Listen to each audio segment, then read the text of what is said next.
Hey everyone, Matt Pisarcik from RazorEmporium.com coming at you today for another product spotlight featuring a very well-made line of aftershaves from right here in USA, Bricktown Grooming.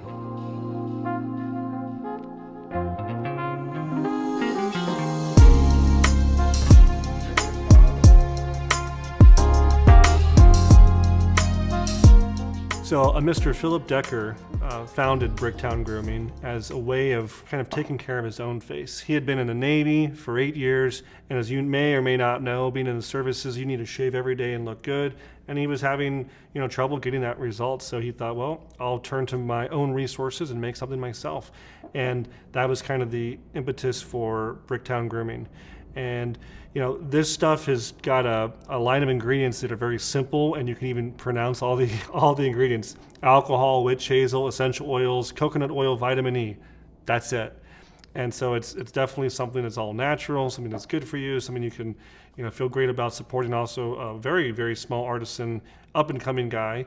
So he's got a couple different scents here. He walked in my store, and we had a conversation, and it was nice, and I smelled some of them and tried some of them, and it was fantastic. In fact, I'm going to try something right now. Let's just put one of these on as we speak. Why not?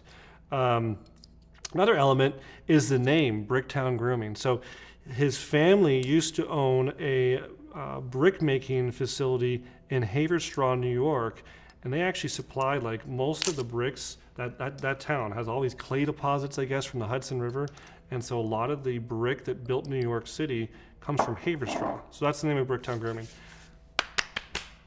I actually just got done with a shave for a different video, so this feels fantastic. I am using the Barberry Pirates Sandalwood and Amber.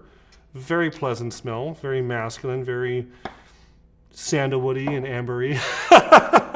But no, seriously, it goes on easy. It's great for your skin. I like the very simple, clean packaging, and our customers have been really enjoying it. We've already reordered with Mr. Philip, and I'm looking forward to seeing as he develops more. I was asking him, hey, so you can make a shaving soap and really expand the line? He said there's things in the works. So one other cool thing you may have noticed about their social media posts is that they always show like a brick in their kind of background or in the foreground of the pictures. Those actually came from the family hearth of the old facility that used to make bricks in his family. So very cool kind of element there to add some, heritage and a little pedigree to the Bricktown name. We're excited to have it here, and I just wanted to take a quick minute to do a little spotlight about the Bricktown Grooming Company. So enjoying it, smells great, looks great. That's all I got. Thanks so much for tuning in to Razor Emporium for all things vintage shaving.